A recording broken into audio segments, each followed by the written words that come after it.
Hey paper writers, I hope your papers are going well and I'm looking forward to reading them.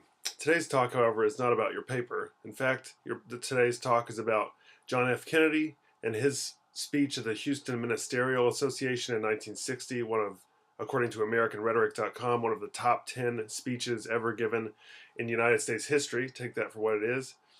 And its influence, the influence of his 1960 speech on three subsequent speeches. The speech by Bill Clinton to the American Legion in 1992, Mitt Romney's speech about Mormonism in 2008, and also Barack Obama's speech about racism in America in 2008. I think there's a direct line, I'm going to argue for a direct line between Kennedy's 1960 speech and those subsequent speeches.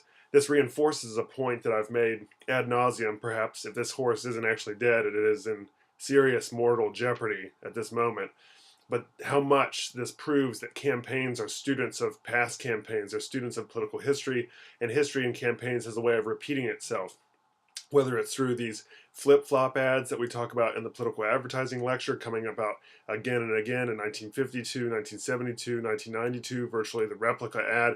This is not quite the same, but it is the same in the sense of the argument that Kennedy makes, which I'll go through in a second, is the same argument, virtually, that Clinton makes in 92 and that both Obama and Romney make in 2008. So here's the claim.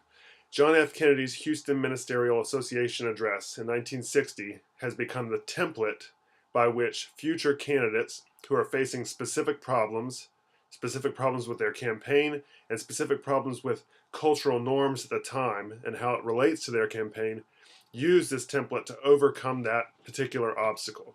It is a kind of rhetorical problem, a problem that the candidate must face.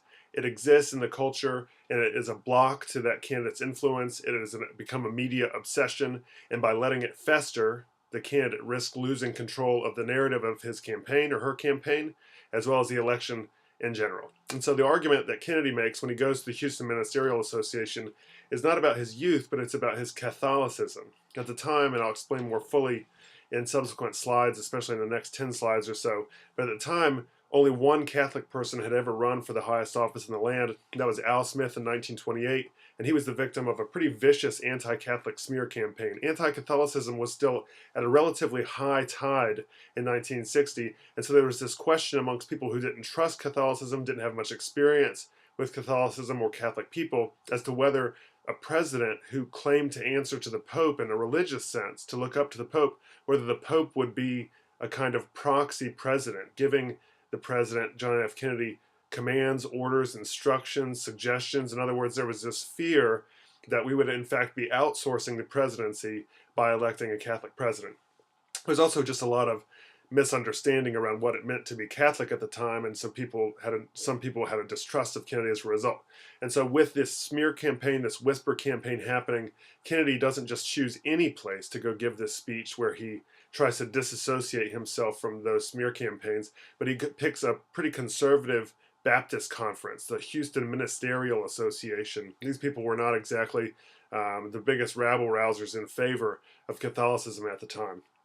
What Kennedy does at this speech, and you'll be able to see the speech in a moment, is what I'm calling an associative and dissociative pattern of argument. And I think that what Clinton does in 92, what Romney does in 2008, with a little bit less success, and what Obama does with more success in 2008, is to copy that associative, dissociative pattern of argument. What I mean by associative is the candidate seeks to find certain values in the culture, like let's say American values such as religious tolerance and religious liberty, and associate himself or herself with those ideas, while at the same time using his speech or her speech to dissociate the campaign from the whisper campaigns, from the smear campaigns, from negative ideas about Catholicism, negative ideas about how a Catholic president might actually govern. And so it is this double move to associate yourself and your campaign with positive ideals in the culture and dissociate yourself in your campaign against negative ideals in the culture. And by doing so, each of these candidates then makes a final argument, and this is kind of a with me or against me argument that is so powerful with the audience, and Kennedy's speech is so successful, is he says, if you believe in me, if you can make history through me if you believe in me, because I would become, with your votes, the first Catholic president in the United States, and you would uphold and reaffirm the ideals of religious tolerance and religious liberty through me.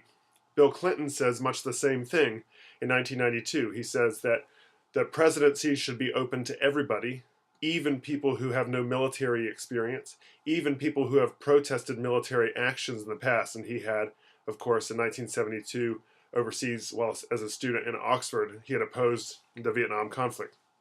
And he says, with your support, you can make history by making me one of the first people, especially in a time of war, the Iraq War had just ended in 92, people without military experience to become president of the United States.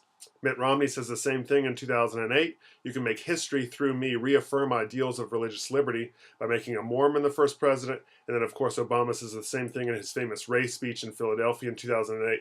Make history through me by electing me the first African-American president of the United States. So what's going to happen in this lecture is I'm going to take you through, in 10 or 20 slides or so, the movement of Kennedy's speech, why it became so successful, why it became a template, and then more briefly in the next few slides take you through how I think Kennedy's argument influenced and runs through kind of like a narrative thread that runs through the 1960 speech, through the 1992 Clinton speech, through the 2008 Romney and Obama speeches.